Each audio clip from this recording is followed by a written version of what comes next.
What is up, everybody? It is a special edition of Outside the Cage. Just because Suga Sean is the new bantamweight champion of the world. Oh my goodness. I'm not even gonna lie, brother. I'm not even gonna lie. I mean, we'll just get right into it. First off, I just kinda I was highly intoxicated. We can say that. I was highly intoxicated. I remember the knockout. I do remember the knockout. I don't remember any other fights of the night. I'm not going to lie. Even though we were live streamed, I do not remember the Zhang fight. I remember Sugar's walkout and you were like, superstar. And then I remember like the first round texting people that were texting me about it. I was like, we're down 0-1. But I was like, we stuffed the takedowns. We're fine. Like he won it. Aljo won it at the end, like the last 30 seconds. And then I remember the knockout. And then from there on out, whether it was just emotion and probably the alcohol or probably just a great combination of both, I was just blacked out. I don't remember nothing after that. Like nothing. Like I don't remember like when he like. I don't remember the interviews after. I watched it all back. I just remember the step back, the counter, and that's all I remember. And then after that, I just remember going crazy, and then my night was done. Bro, that was, man, one of the best nights of my life. Honestly, just the day all the way through from 10 a.m. at River Lakes all the way up until Suga Sean got the knockout. It was just an all-time day, especially to spend it with you. No one else I would want to watch Sugar put that belt on his waist with, bro. Man, dude, that was, yeah, I say it's Buddha's friend's fault. The reason that we were both so hammered, remember they kept, or you might not remember, but they kept on just bringing us shots to the table. Yeah, no, I remember the shots. I remember the shots on the live stream. I remember that. But like, on the live yeah, I don't remember any really. I do not remember the Cheeto and Pedro fight. You're probably better off not remembering it. It was pretty. I thought about that today. I do not remember the Cheeto Pedro fight. Obviously, I had big implications on the Zhang fight because I had her inside the distance. I had that fight to be inside the distance. So thought I'd remember that one. I do not remember that one. I seen a video today of Zhang dropped her in the 5th round. Yeah, she dropped her good, dude. She was just dominating the whole fight. She almost submitted her a couple times. The total strikes, I had the numbers. It was in the 200s. Zhang was somewhere in the 200s, I think. And then 50-43? Dude, deservedly so. It could have been 50-40. It was so bad. Wow. Or not bad, I guess. Really good from Zhang Weili. So Zhang Weili landed 296 total strikes compared to Limos' 29. Wow. And control time, 16 minutes of it. So she was just dominating her all around. Did Ian Gary have a chance to knock him out at all or no? Oh, yeah. So Ian Gary did. I think he hit Neil Magny's perennial nerve or something like that because literally the first leg kick he threw, it was hard. It was a good leg kick, but it didn't seem like a Gaethje one or anything like that. And it took Neil Magny off of his feet, and the whole time he couldn't really stand on that leg. So Magny was literally fighting on one leg for 14 minutes and 55 seconds of that fight, and Gary still couldn't put him out of there. So I kind of got Costa Luke Rockhold vibes from that fight. That's how I'm feeling about Gary right now. He should have finished him. He had a wounded gazelle in front of him out there in Neil Magny. 2 30-26s and a 30-24, so that's 30-24 is 2 10-8s. Magny couldn't stand. He's literally just hopping around. 30-24 is 3 10-8s. Yeah, wow. That was an official score? 30-24, 30-26, 30-26. Sheesh, dude. Oh, I messed up on that. I can't even read that. We'll put that away. But yeah, dude, Gary dominated him, but I thought he should have got a finish because Magny was literally just, it was like almost like Sugar Cheeto. Like Magny wasn't rolling his ankle every time he stepped on it, but you could tell that he couldn't really do anything with that leg. I'm not positive that he hit the perennial nerve, but that's kind of what made the most sense to me after thinking back on it. Bro, just wild, like, I don't know, just crazy. Like I still can't like it's it's a lot different than the Izzy because like Izzy was the kind of the favorite in that second fight. I still think. I always thought like, I mean, everyone was kind of saying that like Izzy was gonna win. It was like back and forth both ways, but this one just feels different because the underdog and like how he did it and like just like I don't know, like obviously that's our guy, and then just the way he knocked him out, like we talk about all the time, like the Connor Aldo moment, and that's literally exactly what it was. Did you think at the end of the first that it was? What did you think at the end of the first? I was too drunk to like think anything. So what did you think? I mean, end of the first, probably Aljo won the round. I would say it was about for sure Aljo winning the round. But I'm saying as far as the rest of the fight, like what did you think? What did you think? I loved it. I was super happy because Sugar didn't even have to throw a punch, and he established control of the octagon. In the beginning of the round, Aljo was trying to corner him. Sugar was doing a great job just staying on the bike, not getting pinned on the cage, lateral movement, feints, anything he could to keep that space. And by the end of the round, besides when Aljo took him down, Sean was the one kind of, controlling the octagon a little bit. So I felt amazing about it. It was a little worrisome when Aljo started landing those shots in the clinch. Yeah. But I think Sean was fine with it because he knew that there was 15 seconds left in the round. Nothing was really going to happen. So, yeah, I was happy after the first round. Definitely 10-9 Aljo, but I felt great about the rest of the fight. I felt even more confident than I did before. It comes out that he has a broken rib. He didn't grapple for 8 weeks. Tim said it was one of the worst camps they've ever had.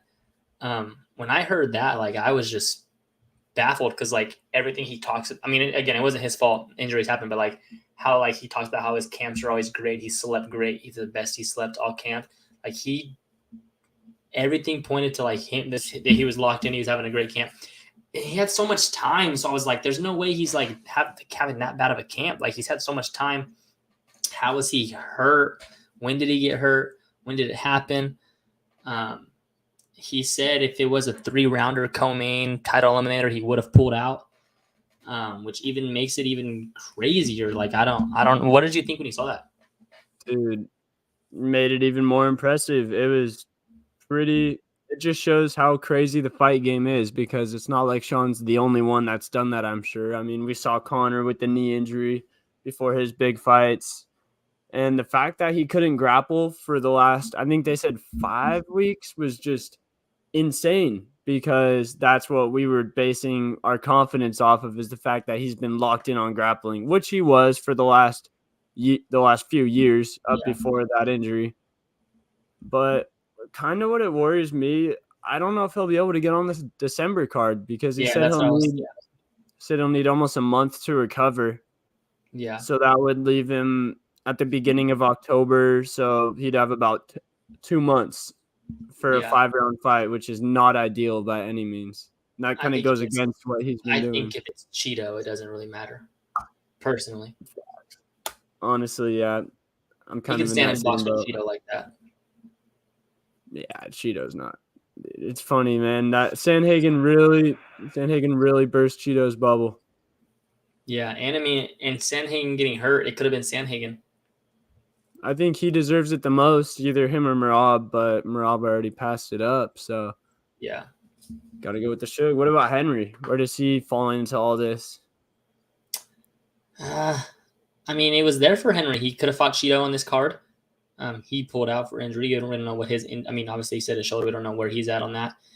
But I don't think you're off that long. Yes, he's a Hall of Famer. Yes, he's one of the greats. He's a former double champ. But I don't think you get rewarded twice. Like he already came back and fought for the title after 2 years off. Deserved it, rightfully so, deserved it. Fought a great fight, close fight, could have went either way. But you don't get to just fight for the belt again, I don't feel like. Yeah, you can't get a title shot off of a loss. That's very true. I think he's probably 1 win away, though, with the resume that he has. If it wasn't for the Cheeto and Suga storyline, Cheeto doesn't get the fight because that shit was boring. But it's just the storyline, I think, gets that over. And the Henry fight's always there because I think Henry beats anybody else in the division other than Aljo and Suga. Yep. I think Henry beats Merab. I think Henry beats Cheeto. I think Henry beats all those other guys. So that Henry fight's always there. I just think that's a big fight with Suga and Cheeto. You don't want to risk losing that. So I think you do that fight before you start giving him, because he's got to fight Merab. He's got to fight Henry eventually, one of those two. So before you give him another wrestler, just let him get in there with Cheeto, get another title fight out of him. Let him sell some big pay-per-view. That's a good storyline. It's a good fight. It's a good matchup. I think I think he knocks Cheeto out. You get another highlight reel knockout. So I think you run now. I think that's the way to go. Come on, dude. Did you see Tim talking about how he was trying to get everyone, like Aljo's corner, thinking that Sean was trying to throw that flying knee right in the beginning, which he very successfully did? Okay, so I don't remember if I remember this live, but I remember as soon as I woke up in the morning watching it, Mark Goddard telling like Tim to like be quiet. And I was wondering the whole time, I thought they were going to talk about it on the podcast, but I saw someone finally ask him today on Pat McAfee that what was he saying, and they were saying that it was Tim talking to Aljo. Just talking. Yeah, I've heard Tim do that in other fights too. He just likes to talk shit in the corner. Yeah, they'll be like, "Yeah, that guy sucks. You could take him out easy." I've seen it when Sean and Tim were both in the corner for one of their amateur fighters in Montana, or a low-level pro. It was so funny. They were just chirping at the other dude the whole time. It's funny how, like, obviously we don't know them, but like we're like follow them, like we see every podcast, kind of everything they say. And it's crazy like how their mentalities are different. Some fights walking out, like how they said at Abu Dhabi, like Suga wasn't nervous and it was more Tim that was nervous. And then in this fight, Tim was super nervous and he was just like, he said it like, shit, at this point, me being nervous isn't going to help him. Whatever happens, happens. Yeah. How sick is that Sugar gave Tim the $50K knockout bonus? He said, if I get the bonus, you get it. Yeah, he said, I'll give it to you. Good shit. Yeah, great for them, bro. That's got to be amazing feeling for both of them. Because, I mean, I just know how we feel about it. Imagine them. Dude, and Coach Tim, shout out to Coach Tim, because he really out-game planned one of the best MMA teams of all time in Sarah Longo. I think it's Sarah Longo, not Longo, Sarah. But, yeah, dude, they've been around forever. They've had multiple champs. They have guys in a lot of divisions that win fights in the UFC. And I'd say that Sugar's game plan was better. Yeah. He executed better. Apparently, Longo and Sarah in his corner, the whole time they were yelling, watch the knee, watch the knee.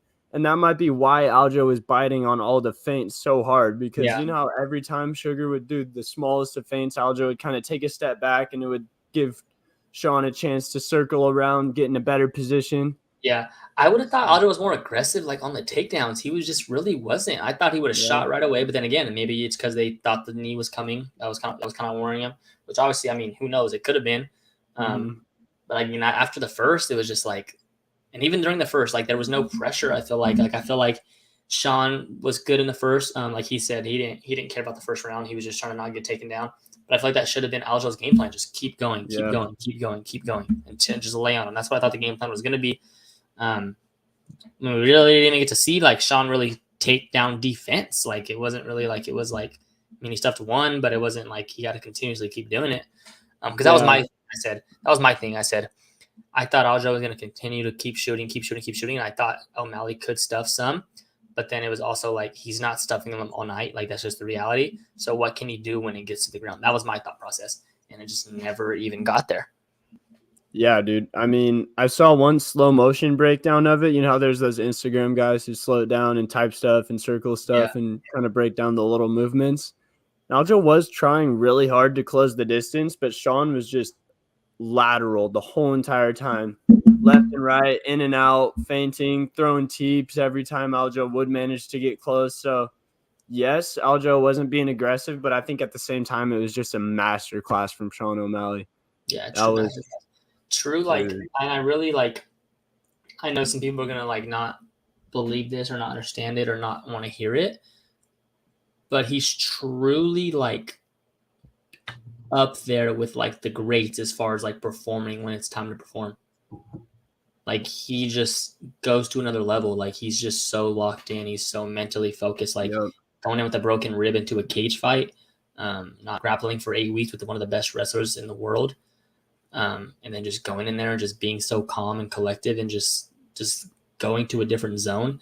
Like he's up there with a lot of the greats. I'm not going to mention names because I don't want to get a lot of heat for that, but he's up there with a lot of the greats. Number 30? He's up there. Uh-oh. He's up there with the greats when talk about just going into a zone. Yeah, dude. You hear, what does he say, that he kind of just lets his higher self take over once he gets in there? He doesn't even really remember everything that he's doing because he feels like it's almost not him. It's just all his training and hard work and everything that he's done for the last 9 years. Did you hear when Tim and Sean were saying that on the pod, that it's been 9 years for Sugar since he's been a full-time fighter, no job, no nothing, 15 for Tim, just fighting, traveling the country, learning, training, studying up on health, sleep, psychology, all of it, man. I think this is just the start for, I mean, it's already been the start for Sean, but if Tim wants to be a premier MMA coach, I really think he could be up there with Eric Nixick, Eugene, Longo. Yeah, but I'm just saying he's that good. Yeah, no, definitely he's that good. He is elite, dude. Everything from throwing smoke screens in the media, that's that next generation of stuff. Yeah. Like an older guy, they might do it a little bit, but they're not thinking about using social media the way that Sean and Tim are. Yeah, they're getting clicks, they're getting engagement, but they're also subtly doing things to throw off the other team, as we saw, because they had everyone thinking that it was going to be a Marlon Moraes type thing, time the shot, hit him with the knee. And that played in Sean's favor because he really couldn't grapple with that hurt rib. So that might have just been in the back of Aljamain's head, the tiniest bit, to, have him biting on those feints a little bit harder. Yeah. And you saw them drilling that right hand. Tim said they watched a bunch of film. It was just, I'm so happy for both of them and the whole Sugar team down there in Peoria. Shout out to everybody. Great for all those dudes, man. I still, it's amazing beyond words. All I know is before the fight, I looked and I was down a lot of money, and then Suga won, and I was like, bro, I don't even think I'm gonna be up. Like, I don't even think that yes, he won, but I don't think it's gonna put me up. And I was up a lot of money. So whatever drunk bets I made, I put a lot of money on Suga. I think, you must have after the other ones didn't hit. You probably just I was all in. Yeah, I was all in. Come on, it was worth it.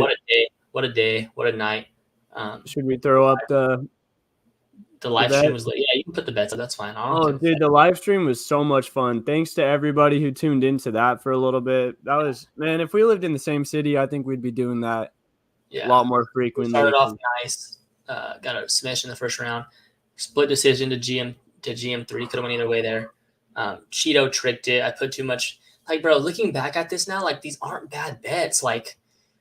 Vera should have. Okay, Cheeto and Munoz, bad bet. But, Ian Gary should have hit 10-8'd him 2 out of 3 rounds. That's usually a finish.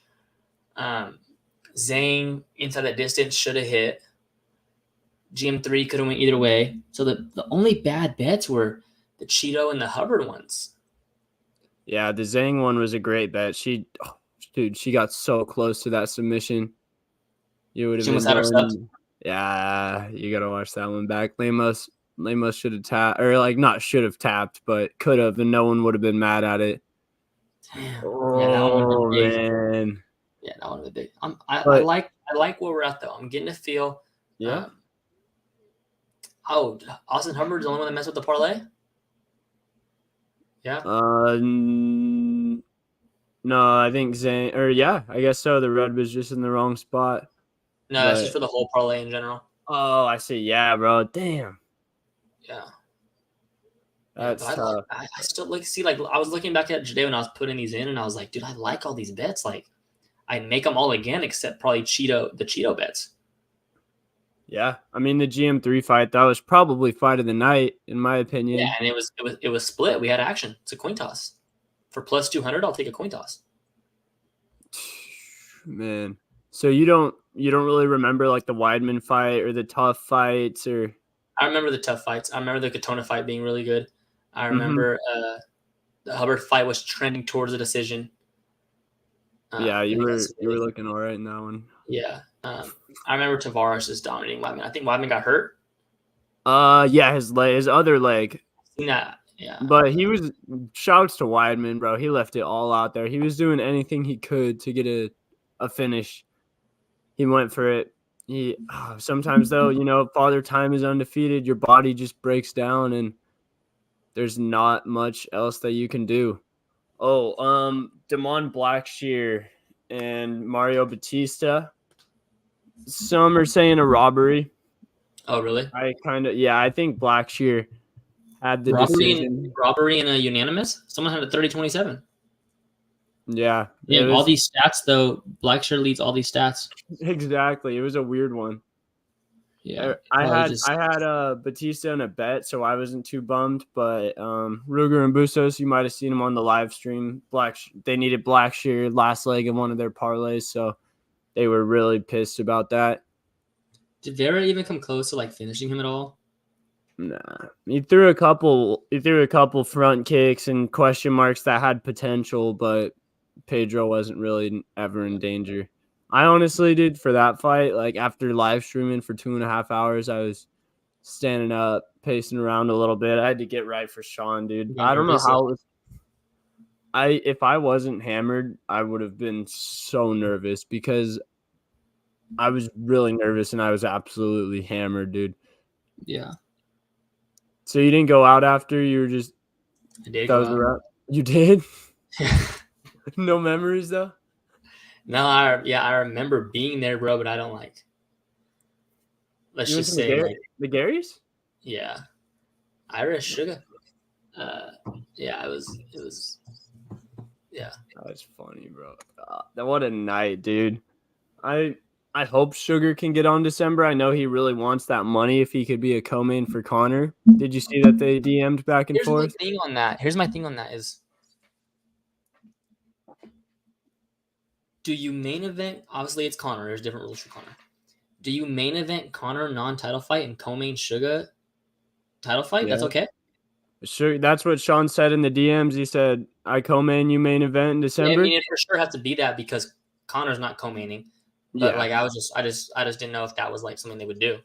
I don't know. At the end of the day, the UFC, it's a business, and this is kind of a once in a lifetime opportunity. It's like having and if Connor and John on the same card.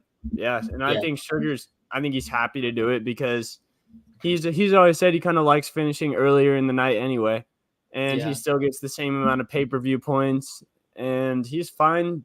I think he's fine taking a backseat to McGregor. He's always been a huge fan of him. Said he was the first one that kind of showed Sean that this is a possibility to be a superstar in the fight game, a worldwide superstar. Yeah, I'm all for it. I would love that. I hope that's the case. That'd be one of the biggest cards in UFC history. I think that'd do insane numbers. I'd be willing to drop whatever on tickets for that too, because it's in Vegas. So yeah, bro, I think where we were sitting would probably be close to $1,000 for that card. Yeah. We could barely even see the. That's. I mean, Suga's a star now, but imagine in 2 years from now the star he's going to be. So like looking back at it, yeah, like they were on the same card. Like what? Yes. Like no way they were on the same card. Got it. Yeah, that's one you've got to go to if you have the chance. And I don't even know if they would stack the card actually because they wouldn't need to at all. They could do a trash card and just those two and still might break a record in buys or get close to it. Yeah. But yeah, man, what a card. Talk about it all night. What a night. Congrats to Suga. Congrats to Suga. One of the best in the world at truly what he does. Truly an artist. Number 9 pound for pound, by the way. Yup. Yeah. So, yeah. Number 1 in the Suga State Athletic Commission. Yeah, that's what I heard. That's what they came out with the rankings. I heard you hit some Contender Series bets today. Yeah, I did. I kind of locked in today at work. I was kind of bored, so I went I just took underdogs. So, no, I lied. So there was 4 fights tonight. First fight, I took the underdog. I thought it was close. I took the underdog. He won by knockout. I watched it live. They're really fun to watch because they're short. Because like it's not like good enough fighters to like keep you engaged, but they're short. There's only like 4 or 5 fights. And they're like throwing bombs. So I took the underdog plus 140, knocked him out. Great fight. Luis Pareo. And then there was a girl fight. Under 2.5 was like plus 240. I took a stab at that. She head kicked her in the first, wobbled her, didn't get the finish. So I lost that one. And the next fight, Oben Elliott, I took him. He was an underdog too, plus 120. Hit on that by a majority decision. And then I was like, yeah, like I like the favorite in this main event. So I put all the money I won. I think it was like $70 on the favorite. Zachary Reese won by sub. So good night. 3-1 with 3-1 with $200. So we got some money going into this weekend. We got Korean Zombie versus Max Holloway. Before we put the bets up there, what do you mean? Max Holloway by decision? Yeah. Yeah, here we go. We'll put him up. Here we go. First fight, got Choi versus Evans over 2.5. Let me get my reasoning. I remember I have reasonings of why I like this. Let me see here. I will not be watching these fights. Hopefully, so like a stocky message, I'll wake up and see him. It starts at early prelims start at 2 a.m. Max Holloway is estimated to fight at 8 a.m. So probably not going to pull an all-nighter unless it's just one of those nights, which I don't know. Sometimes it's a possibility when you're just out with the boys, but most likely I'll probably be trying to wake up at 8 to watch Max, or just watching the card right when I wake up. Max is at 5, bro. The main card starts at 5, I think. Oh yeah. You're right. I like the over here. Evans' last 3 fights have been decision. Troy's the favorite. He last 2 fights finishes, but I kind of like Evans in this one.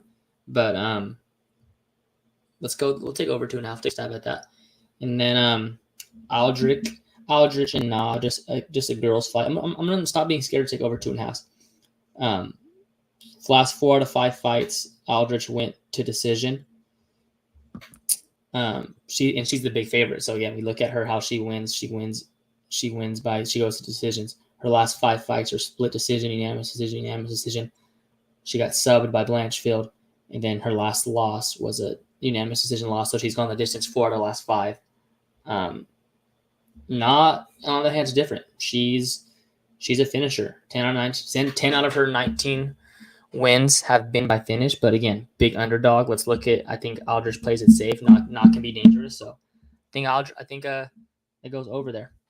And then we're gonna go Billy Goff here, little first underdog. We're gonna take the American. We're gonna take the American. I like that. Yeah. 25 years old, just a little more experience. Coming off 4 straight knockout wins. He's making his UFC debut. He was on a Contender Series. 2 young bucks in this one. Yeah. Kaneshita just got knocked out by Adam Fuckett. So I'll take the guy has 4 straight knockouts over a guy coming in with the loss. That just got knocked out. So let's rock with that. I liked a lot on this card, man. I liked a lot on this card. Not gonna lie. If it was like earlier, if I was up, I'd have a lot of action, like live action. Really good card. Yeah. Michael Olick here. I don't want to say his full name. 28. Final guy was 34. 3-2 his last fights, but 3-2 his last 5 fights. But his 2 losses are really good. Dustin Jacoby and then Barallo, the Paulo Costa lookalike. Yeah. Guys fighting coming off back-to-back losses. So let's take the young guy here, the younger guy here. Let's go in the coin toss. Give me Michael Olick. And then my favorite play of the day. Again, I wish I was going to be awake because if those first 4 hit, I'd even go heavier. Junior Tafa over Parker Porter. I think Tafa dominates this one. His brother actually knocked out Parker Porter as well. So they got the read. Yeah. So I just think Justin's younger, way younger. 4-1, has the reach, has a height advantage, not the reach advantage, but 14 years younger for -150 for a guy who's 4-1 with 4 knockouts and just went to decision with Usman. Again, Ultimate Fighter winner. Again, I don't think Usman's great, but I don't think Parker Porter can do what Usman did as far as just wrestling and grappling. Yeah, not that style. Yeah. I think this is a easy play here. I'm not gonna lie. So that's gonna be our biggest play of the day. We're gonna put 200 on that one.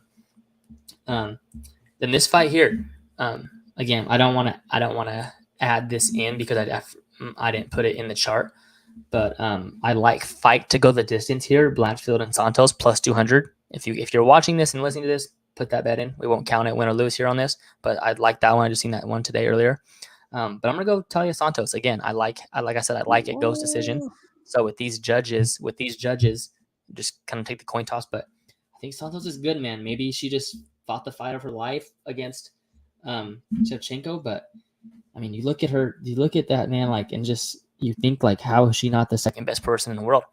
But then a couple things scare me, like decision with Molly McCann. Like, Exactly. Yeah. We saw So what Blanchfield did to Molly.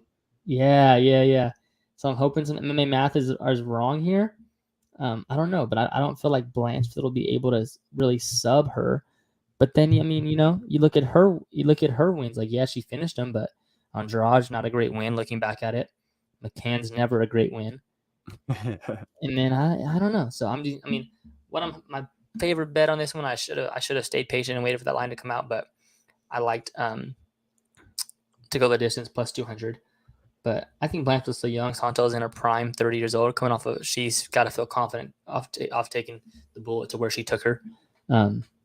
So yeah, give me Santos. The more I explained it here, I don't like it as much, but let's go Santos. A little throw $50 on her. Oh yeah. And then Anthony Smith, Ryan Spann. I've been hearing a lot of different opinions on this. I've been hearing a lot of people say it's just the same fight we just saw. He's going to submit him. So why not take the plus money? But it's got to be a trap. It's got to be a trap. I think Ryan Spann's a lot better on the feet than he showed than that first Anthony Smith fight. So I think he'll be a little bit more damage on the feet. And he's better on the ground. I think he's just better. Yes, he has a sub loss since that time again, but he also has a sub win. So yeah, I mean the way he knocked out Dominic Reyes, I don't know. At some point Anthony Smith's got to fall. He's on a 2-fight losing streak. I think. Yeah. Walker and Nikolaev. Yep. So yeah, man. Give me Ryan Spann here again. I like the line. I think it's a trap line, so I'll get one up on Vegas here. I like that. And then our parlay, Max and Zombie over 2.5 rounds, minus 245. We obviously know how Max Holloway fights go. He's for sure entering the third round, I would think, jabbing him to death. Then we're gonna put my favorite play in there, Junior Tafa, and then we're gonna go a little bit on the early side here. We're gonna go Cortez Acosta. Ooh. Yeah. 6'4". The matchups are the same. The measurements are pretty much the same. Coming off a unanimous decision loss, but up until then, he's won 4 of his last 5. The person he's fighting, Brzezinski, coming off 2 straight losses in a no contest. So give me the guy trending up as opposed to the guy trending down, same age. So yeah, we got a long way to go before we chip away and get back in the green. So hopefully this is the start of it. Hell yeah, dude! I like the logic on all those. It's elite. Like they all just make sense. Seem like great bets. They always do, man. They always do. I had a couple things I wanted to put up here. So for the Blanchfield, I love this fight a lot, dude. I honestly this one slipped by my mind a little bit, but I'm gonna be going with Erin Blanchfield here. I think she's a special athlete, and I think she's a part of that new modern MMA wave where she's been doing it since she was 5 years old. She's been training MMA since, probably she was a teenager. And I just think that she's going to show that she's levels above everyone else. I think she's going to go in there, beat the winner of Grasso Valentina as well. Bold prediction. But yeah, man, everything I've seen from her, it's just all been green flags so far. Seems like she's disciplined, wants to be a champ, I don't know if she wants to be a superstar exactly, but she wants to be great, and I think she's well on her way. And also, this is Tyler Santos's Tapology. I know we can't see it very well, but all of those gray C's are canceled bouts. Tell me that's not the UFC's worst nightmare. And I don't know. That's just kind of annoying when someone pulls out of a fight this many times. The Blanchfield one has already tried to been made once, but she pulled out. And the first C on that list is from 2020. So a lot since 2020 of canceled bouts. I don't know if it's visa issues, injuries, but I don't know. That's just something that really bugs me as a fight fan because you get really excited for a fight. The other fighters doing a whole training camp based around you. So give me Blanchfield here. I might even bet it inside the distance. I think it probably will hit that over, but I'm just a big Erin Blanchfield fan. I'm going to ride with her. In this next fight, Rinya Nakamura, I'm not going to bet on it because he's minus 800. The odds haven't come out yet for him by knockout, but I think he I think he's a dynamic fighter, dynamic striker. He puts on a very exciting performance every time. He has 8.57 significant strikes landed per minute. That might just be from his one UFC fight, but still, that just shows the type of fighter he is. Yeah. So give me Rinya here. I hate going against the Americans, but I'm going to have to use my head a little bit.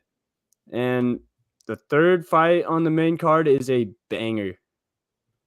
I'm not gonna lie. For this line, I don't like the line here. It should be about even, right?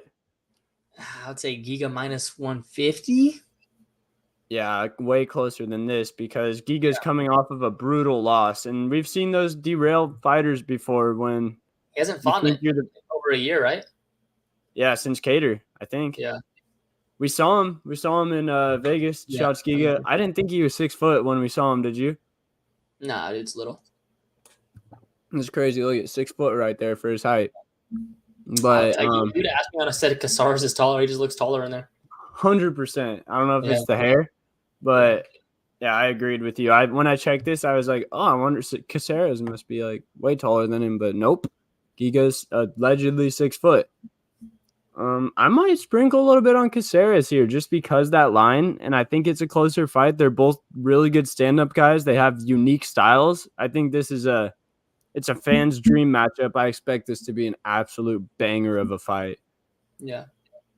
And then we already talked about this one, Smith versus Spann. I also agree with you that it's kind of a trap because, yes, we all see the obvious path to victory for Smith, but he's just looked really old in his last couple fights. I'm a big Smith fan, but like we said earlier with Weidman, father time is undefeated when you take a beating for so many years and you've got younger freak athletes on their way up, especially a guy like Spann who's just improving constantly.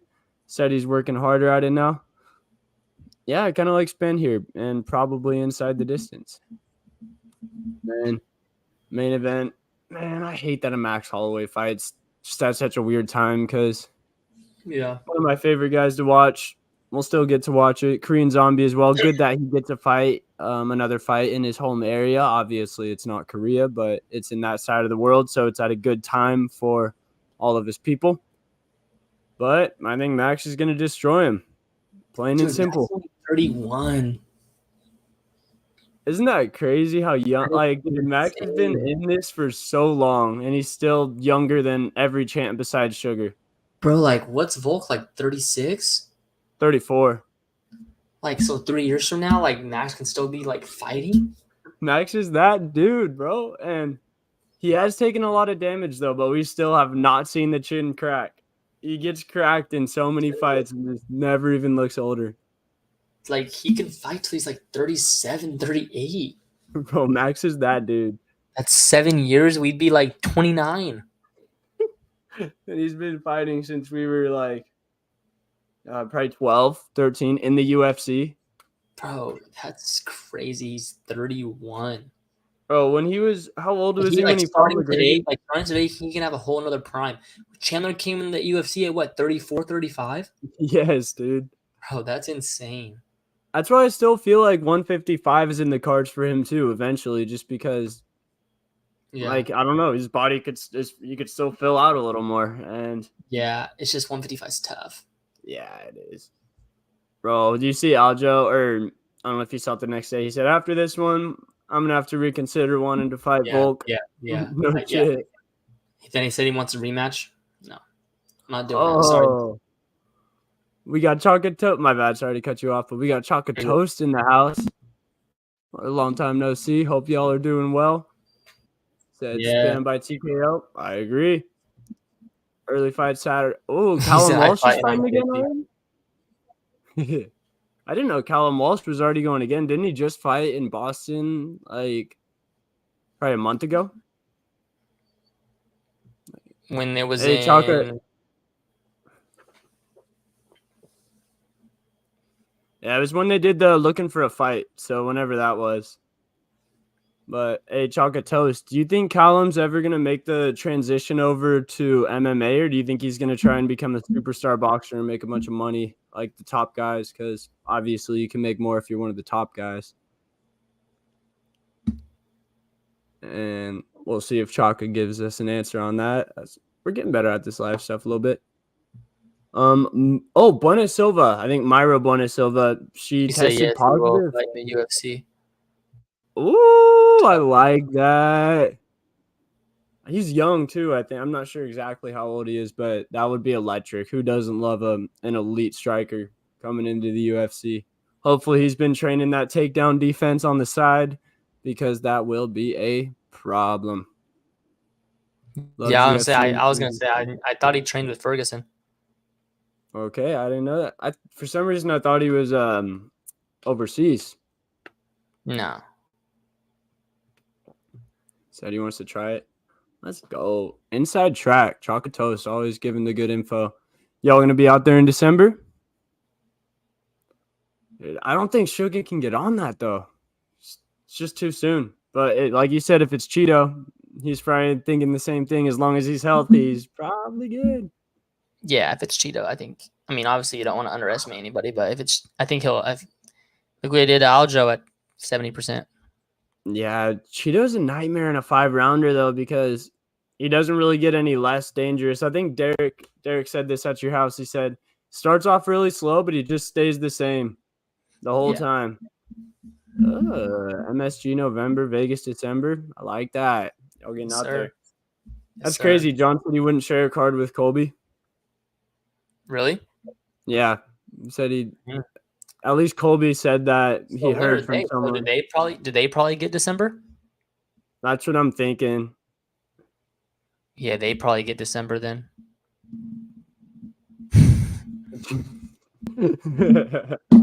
I'll just put that one up there. I'm not gonna repeat it because you know how YouTube is.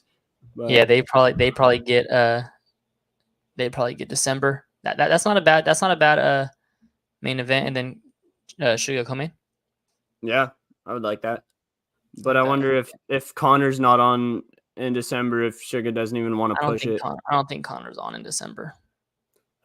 It hurts. It's like, it's got to be Connor. I don't know if we talked about this on a pod, but Connor said they won't let me fight.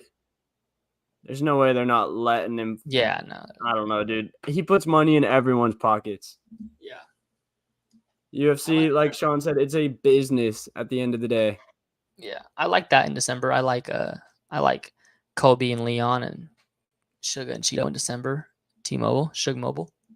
Ooh, Chaka says Chandler is in camp.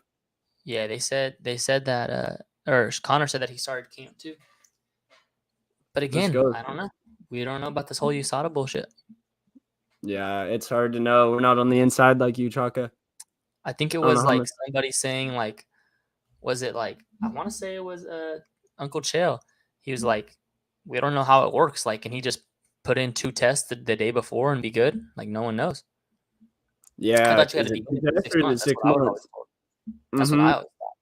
Yeah. Speaking of steroids, Buena Silva positive test the week of the Holly Holm fight. So, like, they just don't announce it until a month later? I don't get that. Still able to fight and win and have all the good things happen. Yeah. But, they just didn't want no more Holly Holm main events, bro. I don't blame them. I'm telling you, there had to be something in her contract where she, like, has to be a main eventer or something, because it makes no sense. But, also, did you see, I haven't really looked into it much, but on Instagram, apparently the new UFC contracts, you have to, or if a fighter starts a business, the UFC automatically gets a cut of it. Did you see that? That's a good point. That's what I'd be thinking too. Oh, so yeah. Chocolate Toast makes an elite point. Says Chael Sonnen gave a good insight about Val the Animal, the guy who fought Bo Nickel. Stepped in on 7 days' notice. Wasn't in the UFC before that. Where's USADA time for that? Makes sense. That's what I've been saying this. That's what I've been saying this whole time, bro. That's what I've been saying. That's why, like, this whole time I've been saying, like, I don't think that USADA shit. Like, I'm not saying it doesn't matter. Obviously, it matters, but there's ways around it. Like, there's not, Like, again, I don't know. I would love to, like, really ask somebody who really knows. Is it based off the commission? Is it based off the UFC that said you have to be in it 6 months? Like, that's where, like, I'd have a lot of questions. Yeah, because from what I know, the UFC pays USADA to take care of all of that. But if the UFC is paying USADA, then wouldn't they have final say if they're like, this guy's fighting, doesn't need to be in your thing? Like, I would love to know if USADA is any relation to the commission. Yeah, I got no would idea. the commission let people who aren't in USADA fight? That's what I want to know. But then again, he just said Val fought, so that's why I want to know. Yeah, because I don't think the commission would the commission clear dudes who aren't who are like roided out. Maybe he just had to take one drug test once he got the offer, like during fight week. Because like those bare knuckle dudes, or they don't like you. I wouldn't imagine they drug test. I think Eddie Alvarez and Chad Mendez were definitely juiced. Yeah. All right, Toast. Appreciate you, brother. Thank you for stopping by. Always great to hear from you. Tell Steve to say what's up as well. And I think that's about all we got for this week, right? Yes, sir. There's something I was going to say about the NFL, but I can't remember. I made a bet with Spencer at your house. It was originally $1,000 on week 1 Giants Cowboys, but we were both off the liquor big time, so we moved it down to $150 after coming to our senses. But yeah, man, I'll have another $150 in my pocket for that game. Yeah, I know facts. I should have taken your advice and just put taking the odds, since the Giants will probably be like plus 180, plus 2 something. Yeah. But hey, it's better to just take your friend's money sometimes. Yeah. No matter. Also, you could count winning bet, the golf one. Y'all beat us in the scramble. You don't even remember that? Oh my goodness, what a day! What about Jin Sushi? I remember Jin. Oh, how could you not? That's elite. I remember Jin. You remember Kaywood and Bustos flipping the cart? Yeah. I just don't remember any like shots that I hit like after the back nine. Yeah, I remember when we were on the pod, like remember first getting started on live show. I was like, so what was one shot that stood out to you today on the course? You're like, first drive. We're like, no. You said the par 3. You said the par 3, like the second par 3. Yeah, the par 3 on 3. I put it to like that actually was a nasty shot. Yeah. Yeah. But after that, I just like, I don't remember. There was probably some better ones. The last drive when we were hitting up on the guys. Oh yeah, I smoked that one. No, I smoked one to the right where the other guy's cart was too, like right after. Yeah, the one cart started driving. They didn't want to smoke. They didn't want to smoke. Especially on Suga Day. We were really fast. We'd been hitting the bag, getting pumped up. Yeah. So what a day though. What a day. What a time. What a week. Dude, all-time weekend. Honestly, right up there with International Fight Week weekend for me. It was just a great time. Y'all hit the karaoke the next morning too, huh? I did. I ain't gonna lie. It was just I was on a little date. Just me and a date. Yeah, just one-on-one. No group.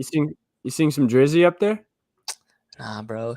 It was a Mexican restaurant, so they were all singing Mexican shit. So I was like, I can't go in here with Drake. They're gonna boot me off the stage. Thanks. Just go up there and start singing like Jungle or something like that. Yeah, exactly. All right, then. I think that's all we got. I'll see you on Monday, week from today. We're out. Deuces.